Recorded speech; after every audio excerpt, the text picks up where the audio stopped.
Bonsoir, voici l'analyse technique du CAC 40 pour le 5 août. Alors actuellement on y a 4 minutes, 3 minutes maintenant de la fin de cette séance boursière sur le CAC 40 et donc je vais vraiment pouvoir finir cette bougie avec vous, ce qui va me permettre d'avoir une précision plus fine. Avant d'attaquer donc le graphique, on va noter qu'à 10h demain on aura le PMI de la zone euro, à 16h le PMI manufacturier, non manufacturier aux US et 16h30 le stock de brut, donc ça c'est important. On notera que ce matin, Porto Rico, donc l'archipel des US, se retrouve en défaut de paiement, hein, il manque à peine 67 milliards, donc ça va être assez difficile de le combler. De notre côté, en zone euro, toujours en négociation en Grèce pour aboutir d'ici le 20 août, fin du mois, à un accord pour avoir donc une enveloppe pour tenir sur 3 ans. Voilà un petit peu ce qui se passe actuellement. Vous voyez que c'est un petit peu la crise de partout. En attendant aussi, l'euro-dollar, vous avez sans doute le remarquer, il a baissé. Alors on entend parler de remontée des taux à la fois aux US, mais sensiblement en France notamment, c'est très sensible, on commence à avoir des articles, je vous l'ai tweeté, vous pourrez le suivre, et donc on attend une petite remontée, donc c'est très faible, mais ça tend à remonter. C'est probablement pour contrer une éventuelle hausse là aussi des taux aux US. Alors maintenant, le CAC 40, alors vous voyez donc ça y est, on est à 2 minutes de la fin, nous avons un pendu. Qu'est-ce que c'est le pendu? Le pendu c'est une figure plutôt baissière.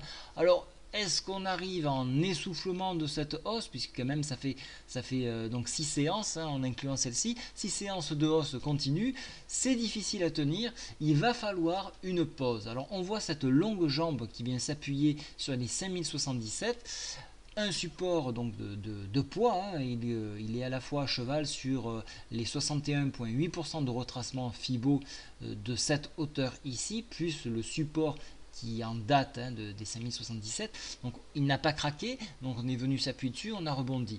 Qu'est-ce qui pourrait se passer demain? Donc c'est venir s'appuyer peut-être une nouvelle fois dessus, malgré les indications haussières, sauf bien évidemment si on a des avancées sur le plan grec. On a toutefois un barrage pour les haussiers à 76,8% de retracement FIBO 5124, je vous l'avais mentionné hier, il a déjà été touché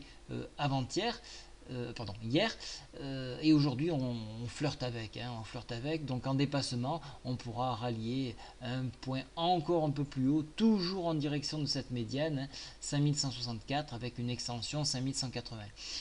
Pour ma part, donc le graphique reste encore une fois de plus haussier, MACD stochastique reste encore haussier, donc c'est encore une fois de l'achat sur repli en attendant donc cette fameuse date, donc fin de mois, le 20 août, pour avoir un dénouement, je l'espère, heureux pour la Grèce. Et en attendant, donc il n'y a que cette alternative là, donc c'est plus de l'achat sur repli encore une fois avec ce barrage là. N'oubliez pas, surtout protéger vos positions ici, parce qu'en cas d'enfoncement on viendrait chercher donc la MM7 ici, et pourquoi pas un appui sur l'oblique sur MM20 qui se trouve aujourd'hui au contact des 58,2% de retracement Fibonacci, c'est-à-dire 5021 points, donc soyez vigilants, hein, sur cette zone ici.